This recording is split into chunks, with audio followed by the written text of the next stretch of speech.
What's up, everyone? Aaron Nagler here for PackersNews.com, live on Facebook late Monday afternoon.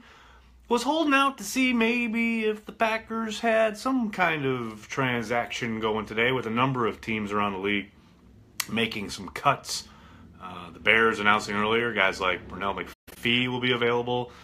The Panthers cutting Coleman, the safety, and Charles Johnson, their defensive end. But just checked the transaction wire and nothing forthcoming from the Packers, so away we go. I thought I'd jump on and see how everyone is, see how your weekend was, what's on your mind when it comes to the green and gold, and see what's going to happen here this following week with the NFL Scouting Combine. I leave tomorrow morning. I'll be Facebook Living, doing videos, social, everything I normally do from Indianapolis for the rest of the week. So, like I said, want to see what's on your minds. I see everyone chiming in. Good to see you all so much. What's up, Aaron? Joe, how are you? Jennifer, thank you for joining us. Derek, hello. Alan, first round pick? Well, they have one. Who they might select at 14 is the great mystery. Hi, Aaron from Murray, Kentucky. Hello, Deborah. How are you? Andy chiming in with some Chelsea smack, which is nice to see. And yeah, very aware. When does the combine start? Garrett, well, people start arriving tomorrow. The coaches and general managers start addressing the media on Wednesday. And I think the prospects start running on Friday, Thursday or Friday. So, would McPhee be a good pickup? I said on Twitter that I'd give him a maybe. He's obviously coming off some major injury issues, missed a lot of time. But prior to this past season, he was pretty effective as a rusher for the Bears. And for the Ravens before that. I think if they could look at him and say, you know, we would love to offer you a team-friendly deal that would maybe escalate with some incentives, then, you know, if he was amiable to that, then he was absolutely worth bringing in. But I'm sure a lot of teams will be thinking that way, and I'm sure he'll have more than a few phone calls. But he's definitely somebody the Packers should have some interest in. What's up, Ohio? Thanks for joining us, Jim. And Wichita, Kansas. What's up, Steven?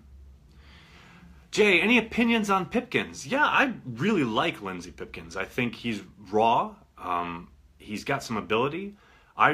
He caught my eye last spring. I tweeted out that I thought of all the undrafted guys and all the young guys at corner, he was the one who really showed promise when it came to man-to-man coverage. He was doing a great job in the spring of really blanketing guys no matter what kind of routes they were running. Now, obviously, there's a big jump and a big difference from what you're doing in shorts and helmets to the NFL. As we saw, Pipkins certainly had an up and down time of it when he was called upon, both that Minnesota game early on in the season and then late in the year. But I tell you what, I still think that a lot of that stuff can translate. I still think he can contribute and can be an asset on the defensive side of the ball. I think a lot of that will depend on how much work he puts in this offseason and if he can make a considerable jump from the raw potential we saw last year to a more refined product in his sophomore season. Yeah, I think he could definitely contribute. Now, there's going to be another draft class. There will undoubtedly be other undrafted free agents, possibly free agent additions. Nothing's going to be handed to the kid, but I like his potential a lot. Packers should get Davenport. Well, you got to think he's probably going to be in consideration there at 14 if he drops there. After the combine, I would suspect he'll probably be taken prior to that spot, but a lot's going to depend on his combine workout. I know he's pretty polarizing. I know a lot of people think either, you know, he's going to be very, very good, or they pick holes in his game because of the competition level and some of the ups and downs we saw the Senior Bowl week, etc. I think he has the potential to be a very good player. I think a lot will depend on where he lands and how a team uses him and what kind of coaching he gets. Jeremy Nelson, Corey, I think he's definitely a possibility, a multifaceted player. Definitely someone they could look at day 2, maybe even day 3, dependent on how the board drops. But yeah, I think he would absolutely help them. Now, you know, the Packers have a pretty long history of shying away from Wisconsin products, but you never know. If he's still available, do you think the Packers take the wide receiver from Alabama? I'm assuming you're talking about Ridley. At 14, it's a little rich for my blood, especially given some of their other needs, but you can't rule it out. If they have him as their highest rated player on the board at that point, it wouldn't surprise me, simply because they have obviously two guys in Nelson and Cobb who are entering the last years of their deals. We still don't know what they're going to do, if anything, with their contracts, but you have to think they got to start looking to the future. One of the reasons they've done so well when it comes to the wide receiver position, in the last decade under Ted Thompson, is because they did draft one almost every year, either in the second round or later on. But they've done a really good job of giving Rodgers talent at that position. And again, looking to the future, that would not be a surprise. Now, like I said, there are a lot of needs on this team, and I would be surprised if Brian Gutekunst made his very first selection a wide receiver, but you never know. Eifert and his injury history scared the hell out of me, even though he was a dynamic tight end we could use. Well, and I put that out there this morning. The word came out that he'll be ready for OTAs, and I gave it a maybe on my Twitter feed, and I got a lot of responses about people mentioning, as you do, concerns about his health. Now, you got to remember, a lot of the guys that hit the mark, Pernell McPhee is a perfect example. We just talked about him a little earlier. Eifert's another one. You're going to have guys, whether it's John Brown, a wide receiver from Arizona that we talked about a couple weeks ago. There are going to be guys, a lot of guys, most of the guys probably, with some kind of injury history. That's one of the reasons they're hitting the market. It is very rare in this day and age where you get a talented guy who has, been relatively healthy, who teams allow to hit the market. More often than not, those kinds of players are going to be under contract or are going to get re-signed. Not always. It's not obviously not a strict rule, but more often than not, that is going to be the case. The reason a lot of these guys hit the market is because of injuries. So clearly the Packers are going to have to do their due diligence there. They would undoubtedly work a contract that was either incentive-laden or some kind of bonus structure for games played, etc. But as you also mentioned, he's an incredibly talented player when he is on the field, and he could absolutely help the Packers. So I do think they would be silly not to at least take a look and give him a call. Alex Kappa in the third, right tackle. DeMario, I tell you what, Kappa, he's a beast, and I think any team would be smart to look at him around that time. He got a lot of love during the Senior Bowl. His name's kind of cooled off lately, but that's probably just because he hasn't been, doing anything to make note. It'll be interesting to see how he tests in Indianapolis, but is he ready to step in at right tackle? The Packers will have to make that determination. They've clearly done a really good job throughout the years of using day 3 even picks and finding starters their rookie years. So if there's a squad that can do it, it's probably in Green Bay. What is up with Richard Rodgers? Colin, he's set to hit free agency. We'll see if the Packers, we haven't heard anything as far as if they're looking to re-sign him prior to free agency starting. It's been all quiet on that front. We could start hearing stuff like that this week. The Packers will obviously be in Indianapolis, as will every agent. So you've got to think Richard Rodgers' representatives will undoubtedly talk to the Packers at some point in the upcoming week. And we will endeavor to find out what the gist of those conversations is for you. Bring in Keenum. Case Keenum obviously going to hit the market. The Vikings are not going to put the franchise tag on him. Look, I got a lot of pushback when I said I gave that a maybe on my Twitter account for maybe the Packers look at him. Is he going to want a starting job, or is he going to want to start, compete for a starting job? Probably. He obviously played very well for the Vikings last year, and he's going to want to parlay that into a big gig. Now, is that, is he assured of finding that? Are teams just going to roll out the red carpet for him? I'm dubious on that front. Now, I don't doubt that teams will be interested in bringing him in to compete for a starting job, but are they going to pay the money? That's my question. And if he doesn't find what he likes, maybe he feels comfortable coming to Green Bay to be a backup, and perhaps, worst case scenario, getting a chance to play against his old team twice a year if something happened to Aaron. But, I think that's a real long shot, but you can't just dismiss it because the Packers have to uncover basically and have to turn over every stone they can this offseason to try and upgrade at backup quarterback. Is Crosby a candidate for a restructured contract? Andrew, that's a really good question. I know he's going to be if not the one of the highest paid kickers in the league in 2018, or he's slated to be. It's really a question of, what that peace of mind of having a solid kicker is for Brian Gutekunst, and if he thinks he can maybe save some money there by approaching Crosby. Now, by approaching him and asking him to take a pay cut, you got to be ready. If he says no, then you're probably going to have to cut him. So then you're back to trying to go and find a kicker, and we know this is a team that has flailed about for several years trying to find a punter. They seem to have finally found one in Justin Vogel, but it took a long time. Do you really want to go through that with the kicking position?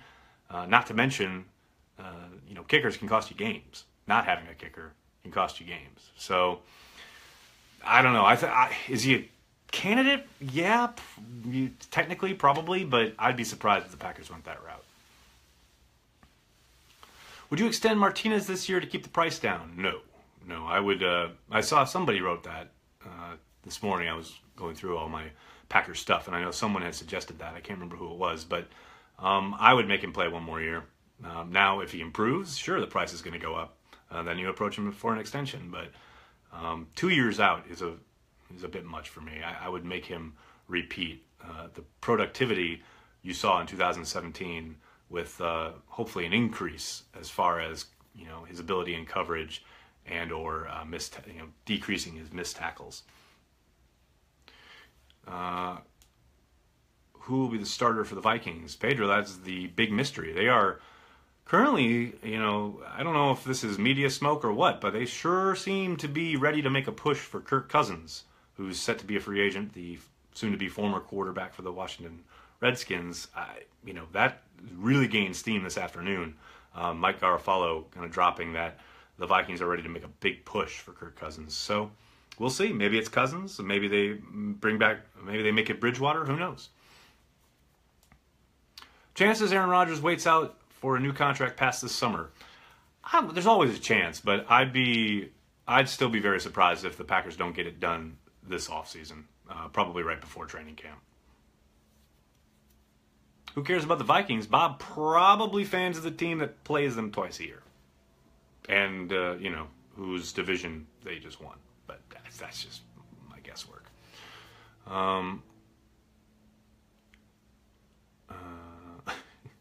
Why do people hate Cobb? He's a soldier. Dustin, I don't think people hate Cobb. I think the main argument I see when it comes to Randall Cobb is the desire to move on because they think they can find better players or more talent.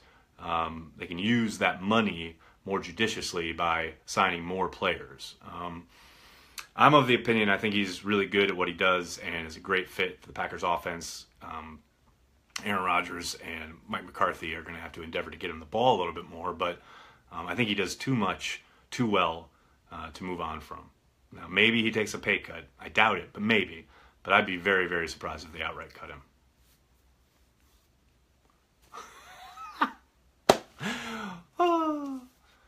I'm going to leave that alone. It's too funny. From line that includes Vita Vea, Mike Daniels, and Kenny Clark. I've been stumping for Vita Vea. I think that makes a world of sense. There's a very good possibility that he's the best player available at 14. Now, there's also a decent possibility if he knocks it out of the park during the combine this week that he's not even going to be available at 14. So if he's there, I think he makes a world of sense. But he's got to make it to 14, and I'm not so sure that's going to happen. Which player takes a pay cut and which player gets cut? I don't know about cut. I think Jordy Nelson has said that he's open to a restructure. There has been no talks towards that end yet, but I suspect they'll be coming soon. Mayock loves Vea. Yeah, I see that. I saw that this afternoon. Why didn't the Pack go with a 2nd and 4th for Peters? Most likely because Peters wanted to get out of the Midwest. There's no secret that there was a lot of friction there in Kansas City between the ownership and his decision to kneel for the national anthem. That caused a lot of friction locally. He kind of wore out his welcome a little bit, both on the field and behind the scenes. A lot of dust-ups with the coaching staff. He put it all together. He really wanted to get back to California. Kansas City was more than happy to oblige and get him out of the building. I think there was a lot of stuff going on there that hasn't been brought to light. that worked into that trade and why the Rams were able to pry him away for as little as they did. For a player of his caliber to go for that minimal compensation lets you know that a lot more going on there. Rodgers going over $30 million a year? Good question, TK. I tend to think if the Packers go about it the way they did last time, I think they'll look to really reduce his cap hit in that first year, and they will look to kind of mitigate the cap effects year by year. But I do think there's a very good chance that he either hits or goes over $30 million, because I think Kirk Cousins is definitely going to hit $30 million, and I can't see Rodgers taking less than that. But there's a long way to go. We got to see Breeze get done. We got to see Kirk Cousins get done. Maybe even Matt Ryan gets done. So there'll be a lot of benchmarks prior to Rodgers getting re-signed. Is Rob Davis still in shape? Somewhat. Will the Packers move back into the first round now that they have 12 picks? Austin, you got to think it's a possibility. I'm not saying that it's going to happen, but with that amount of ammo, now that the compensatory picks are tradable, there's definitely a possibility that they look to, jump back into the first, like they did back in 2009 with B.J. Raji and Clay Matthews. Now, there's just as much possibility that they drop down and garner more picks. More premium picks, so to speak, more day 2 picks. If they're at 14, say, and there's a quarterback dropping and some team is desperate to get up to 14 and select him, maybe they drop down into the 20s and get a couple more picks. Either thing is possible. But, the possibility is definitely there. DJ Rubley for backup QB. To quote Obi-Wan Kenobi, now there's a name I've not heard for a long time. Will Janis have more time at wide receiver this year? Well, Ryan, if he's re-signed, he's set to be a free agent. I tend to think he'll continue in the role he's been in for the last year and a half, 2 years. I think he'll be their special teams ace and, kind of a, in case of emergency, break glass type at wide receiver. He's got all the speed in the world, but that doesn't mean he can play from scrimmage. He's shown a consistent kind of inconsistency when it comes to the finer points of being a wide receiver in the NFL.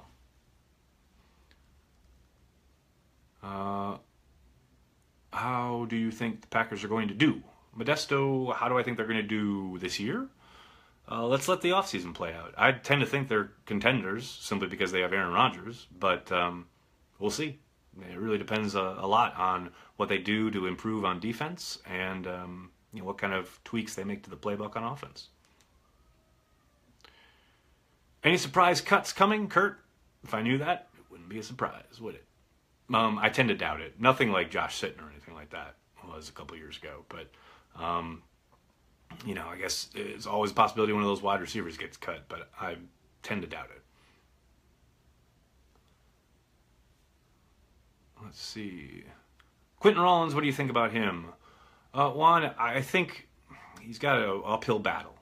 Coming back from an Achilles injury is no joke. And he had a real hard time kind of playing corner in the NFL to begin with. Now he's going to be coming back from a really debilitating injury. He had very little speed, as it was. Now he's going to be coming back and trying to make the squad again with coming off of a major injury. And you got to think, like I said, Lenzy Pipkins, Donatello Brown, those guys will be pushing for spots. And he wasn't, like I said, he wasn't playing exactly lights out football prior to the injury. Although he was actually playing okay in that Minnesota game when he did get injured. But, didn't play well that week prior down in Dallas. Didn't play well overall in 2017. So I'm not saying he's going to get, an automatic cut or anything like that, but I think he's got an uphill battle. Who plays right tackle in 2018? That is a fine question and something that this offseason is going to have to answer because I don't think he's on the roster right now. I do think Brian Bulaga will start the season on the PUP. I think they're going to have to find somebody either in free agency or the draft to play right tackle, at least for the first 6 games of 2018. Who does Nags take for the tight end? I've been saying I would like the Packers to look at Austin Seferian-Jenkins in free agency and then try and get Goddard, whatever you pronounce it, at tight end in the draft. I think they need some major upgrades there at that position. Let's see. Favorite tight end in the draft? I'd go to probably. Does HaHa play this season out of free agency, or does Goot extend him? That's a big question, isn't it? I think a lot will depend on if he can reverse the downward trend we saw, even really beginning in the end of 2016 and throughout 2017. That's not the play you want from a guy you're looking to extend. I think they've got to make him earn it, and I would tend to think this is a big year for HaHa Quinten Dix and his future in Green Bay. Let's see. Who in your mind would be the next Hayward Hyde who might get away? I don't know. That's a good question. I mean, I don't really see anybody in this free agent class. Maybe Morgan Burnett. But Morgan Burnett, played pretty well when he was on the field for the Packers. It's just a question of, can he stay healthy? Other than that, I don't really see anybody this year. I think the Packers need depth. So do I. Ward, HaHa equals average. Well, it's certainly true in 2017. There's no doubt about that. Sign Burton and have him throw a TD Rodgers in Super Bowl 53. I like it. Do the Packers have a morale problem? Randall, HaHa, etc. sitting before that? I don't think so, Austin. I do think it's kind of telling when you piece together things like HaHa Quinten Dix's kind of comments about Dom Capers last summer on social media. Then you fast forward to Mike Daniels' comments yesterday about needing a culture change on the defensive side of the ball and how happy he is that Mike Pettin is in town. I do think Capers had kind of worn out his welcome or, they had started tuning him out. If not last year, definitely the year before. So I don't think there's so much of a morale problem. They just, they need to focus and get back to playing well on the defensive side of the ball. As far as the team as a whole, I really don't see it. What limited interactions we have with the guys in the locker room, they sure seem like a tight-knit bunch. And then you can piece together things from social media, but that's not really, much of anything to go on. But I don't really think that there's much of a morale problem, so much of it is a frustration on the defensive side, because they know how poorly they've played over the last couple of years. And they, there's a lot of good parts there, a lot of good players. They just need to put it together and play better. And I think the change of defensive coordinator should help them do that.